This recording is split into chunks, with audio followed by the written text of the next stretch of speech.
I'm one of your razor pumps. You've tried everything to stop me. Here's why you can't. That ad is an animated razor bump talking to camera. It's selling skincare and it's crushing it.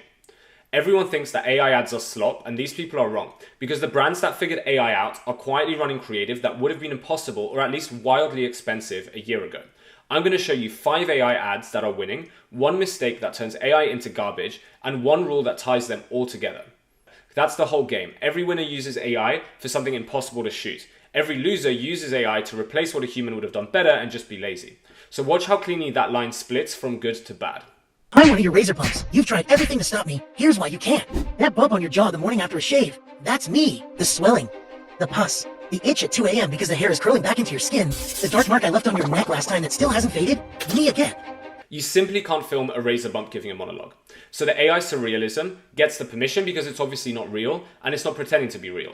So that doesn't break trust. But the writing is genius.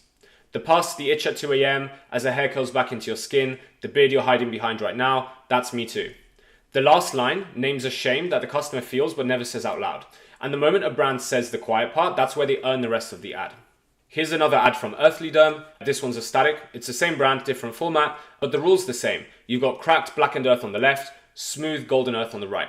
And the soap bar cracking through the dark side is like an intervention. You couldn't really shoot that, not even with the best photographer in the world. But AI manages to render it in minutes. The headline stacks 3 triggers in one breath, so ancient, Kerala turmeric, fades dark spots in 30 days. That's got geographic specificity, it's got a lot of credibility, and it promises a time frame. Next, we've got Obvi, who are one of my favorite brands that are experimenting with AI right now. So they run the same play, but they do it on a much higher scale. They have surreal, color-drenched product visuals, and they've got impossible lighting, the kind of shot that would cost thousands to do in a studio, and it would take like a full production day. Again, AI does it in minutes. So that means obviously that Obvi can test 10 times the creative angles for the same amount of money that everyone else spends on one shoot. So that's their unfair advantage. It's not even a case of better ads, it's about having more ads faster, doing all the things that you couldn't film.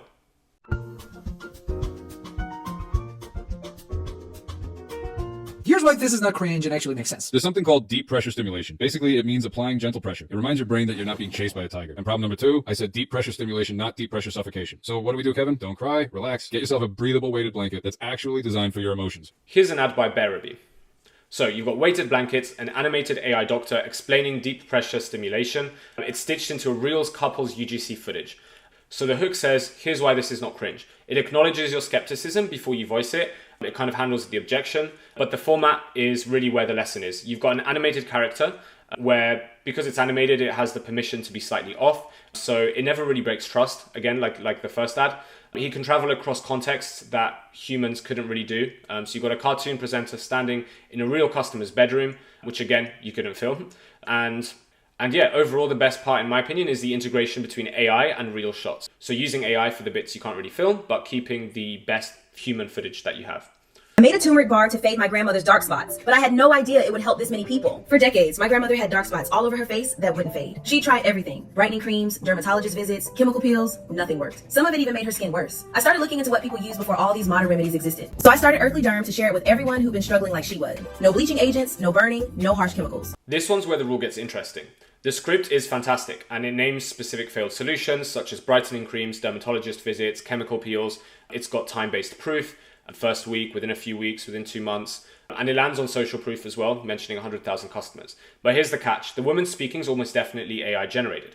And with this grainy phone shot aspect ratio, viewers would half expect rough testimonial footage, so it mostly works. But sophisticated viewers will spot those crossfades. And so the moment they do, the trust goes. So this one sits right on the edge of the rule.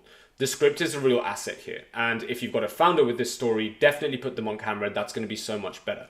But if you don't, AI does get you through the door. Just be aware that one trust break and you've probably lost the viewer for good. Next, we've got this illustrated testimonial static from Gleaming. So the real counterexample to AI. Gleaming runs this static, which is a customer testimonial. It's a real sounding review, 5-star blog, 11,000 reviews as proof, everything's good. Except the customer is an illustration and a stylized drawing instead of a real face. So the whole job of the testimonial is to feel real, but the illustration undercuts that. And that's where AI faking what a human does better isn't really the best thing to do. So the same brand runs a clean before and after static with real skin texture, and that one's strong because it's not faking anything. So it's the same rule, but in reverse. Okay, so the pattern. Every winning AI ad did something that you can't really film. Whether that's a razor bump talking, ancient earth cracking, a cartoon doctor in a real bedroom, surreal product shots. The edge case only worked when the format gave permission, but it probably failed when sophisticated viewers caught the imperfections.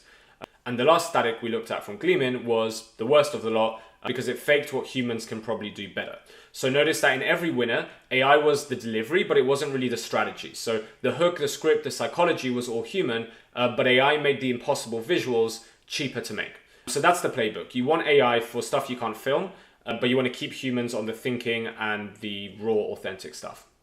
So if you'd like my team to audit your creative and tell you exactly where AI could multiply your output, we have the most comprehensive audits in the e-commerce space where we deep dive your whole ad account, ad library, website and funnels, compare them to your competitors and other brands in your space. It's completely no obligation and no cost. So please click the link below to book one of those calls.